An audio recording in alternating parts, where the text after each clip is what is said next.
Alright, hello again, Lars here. This post is definitely going to be shorter and directed to a specific project that I did.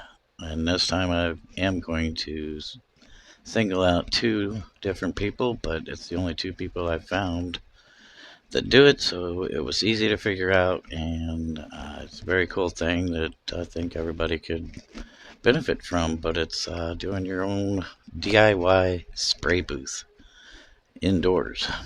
Uh, I watched the guys with model car videos, and the other one is Barbatos Rex. Go check out those guys, especially it's the model car videos. He did his spray booth out of those. I don't know what they're made out of, but they're those voting signs you see in everybody's yard. He made his out of that. It's a real good sturdy material. I mean, that stuff almost reminds me of little Little Tikes playground stuff. That stuff's gonna be around this planet forever, like the pyramids are.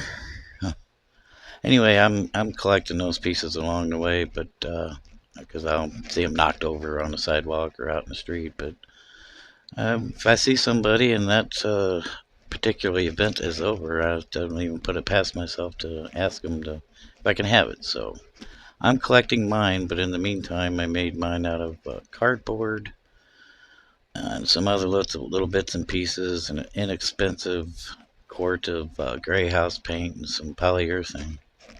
That's about it. Oh, I also equipped it with I coined the term surround view, from those of you who remember surround sound back in the day.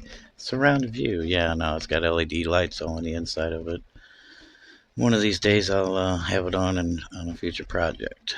But mine is in two separate sections because I needed it to be as portable as possible and light.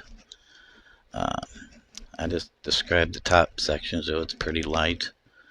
And then the bottom was made out of different types of shelves that we do not use anymore. So that was stuff that we just had sitting around. I even put some locking casters off of something else that broke and put that on the bottom so I can wheel it whenever the whole thing's together.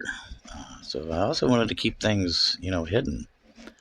You notice the PVC pipe around the bar around it, and had some curtain hooks, curtain rings, and an old curtain we were going to throw away, and just put that on there, and boom, everything is hidden, and it's very practical, cheap, easy to do.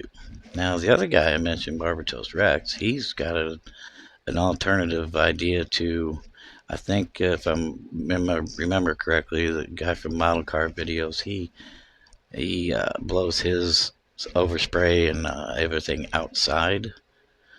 And Barbatos Rex actually came up with a cool indoor overspray catch using a 5-gallon bucket. So check those out, definitely. It's a really cool idea. I'm using paints that don't really smell that bad. A lot of acrylics. Of course, you have to do a lot of treatment after you paint so that the paint doesn't easily come off. But I'll just water it down a little bit, and if it works easily for me in a air sprayer. But everybody's different.